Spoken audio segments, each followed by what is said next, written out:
Iran escalates tensions with new statements challenging both Israel and the U.S., hinting at unprecedented control over Israeli skies. Tehran launches 30 advanced ballistic missiles in successive waves under its ongoing campaign, signaling the largest strike pattern yet. Iran claims control over large sections of Israeli airspace, leaving the Israeli Defense Forces scrambling to assess the breach. Iranian commanders announce they have taken down Israel's core aerospace monitoring grid, describing it as a major intelligence victory.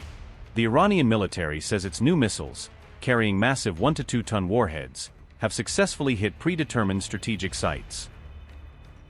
On the night of March 13th into the 14th, Iran launched a large-scale missile offensive against Israel, framing it as a direct act of retaliation for recent regional escalations.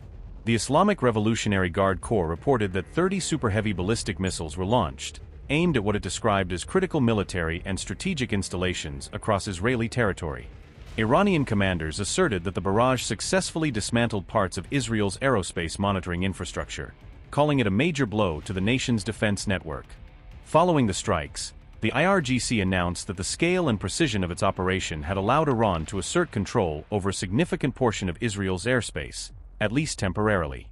Major General Majid Mousavi, a senior IRGC commander, stated that the mission achieved its central goal, the destruction of Israel's core aerospace systems used for early detection and defense.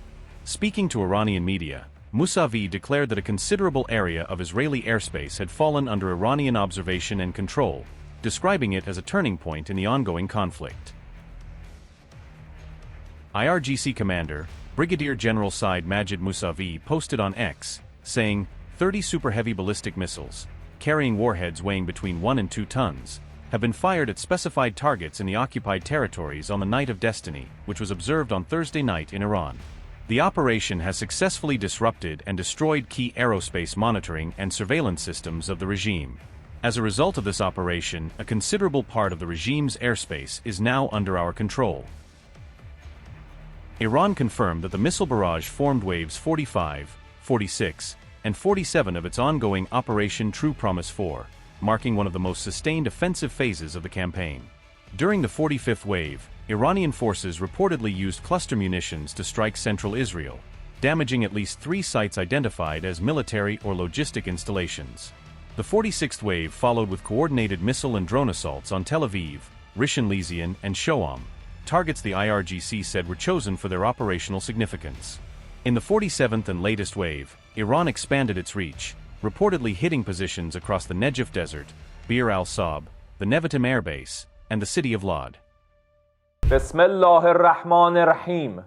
In continuation of the operations by the defenders of our nation's skies, 2 American drones were intercepted and destroyed over Firuzabad and Bandar Abbas, and another aircraft was downed over the skies of Tabriz by the IRGC air defense systems under the control of the country's integrated air defense network.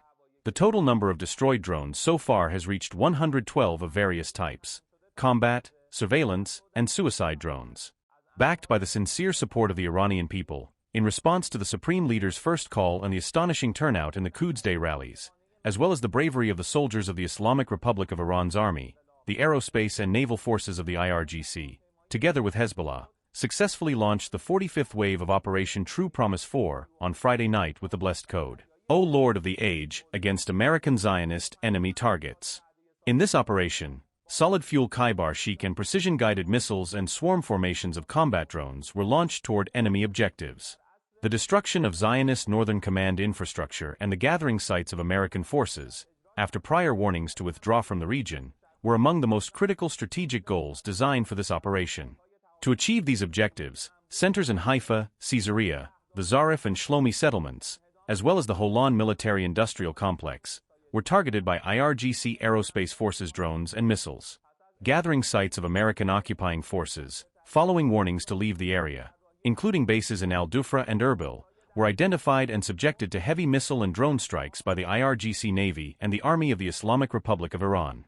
The 46th wave of Operation True Promise 4 was likewise carried out a short time later, targeting additional American and Zionist hostile centers and forces.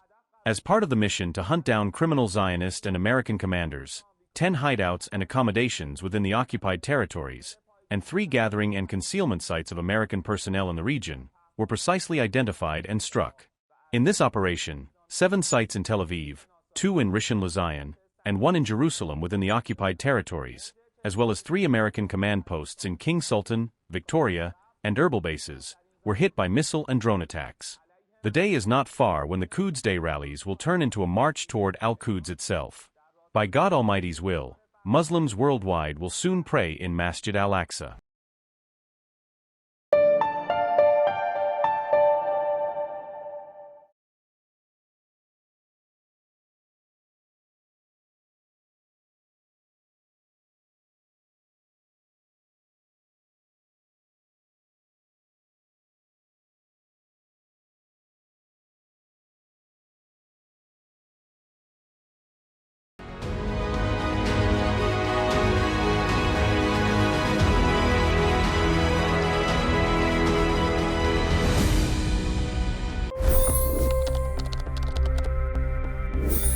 $25 crore गरीब गरीबी को परास्त करके बाहर निकले।